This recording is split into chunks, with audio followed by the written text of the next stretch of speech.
दम नाही मैदानात येऊन लढायचा, नाही पराभव करू शकले माझे, नाही पराभव करू शकले, सगळी ताकद लावली. अशी किती षडयंत्र टाकली, किती चक्रव्यूह वापर टाकले, तरी हा आधुनिक अभिमन्यू आहे. देवेंद्र फडणवीस साहेबाचा पट्टा लक्षात असू द्या.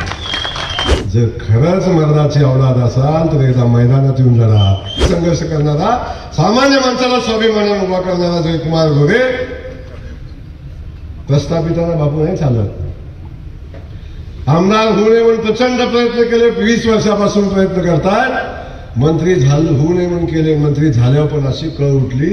आता सगळ्या गोष्टी करून बघितल्या, पण बापू जयकुमार गोरे कधी थांबला नाही आणि कधी थांबणार नाही.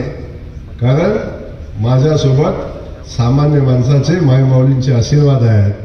तर यांच्यात दम नाही म्हणून कधी ते मायमाऊलीला पुढे उभं करून भानगडी करतात. मला त्यांचं सांगणं आहे, जर खरंच मर्दाची औलाद असाल तर एकदा मैदानात येऊन लढा. जयकुमार गोरे काय ते एवढ्या वर्ष दाखवले, यांच्यात दम नाही बापू, दम नाही, ते दम नाही मैदानात येऊन लढायचा, नाही पराभव करू शकले माझे, नाही पराभव करू शकले, सगळी ताकद लावली. सगळ्या बाजूला पक्षातलं, पक्षाच्या बाहेरनं सगळी ताकद लावली, नाही पराभव करू शकले.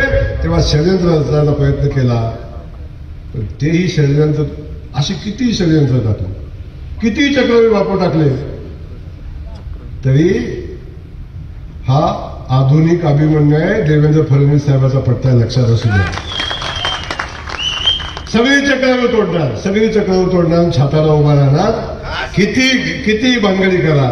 पण हे करत असताना ज्या कामासाठी इथं आलोय ते काम कधी विसरणार नाही. जोपर्यंत जनतेची सेवा करत राहतो तेव्हा जनतेच्या सेवा सोबत राहतील.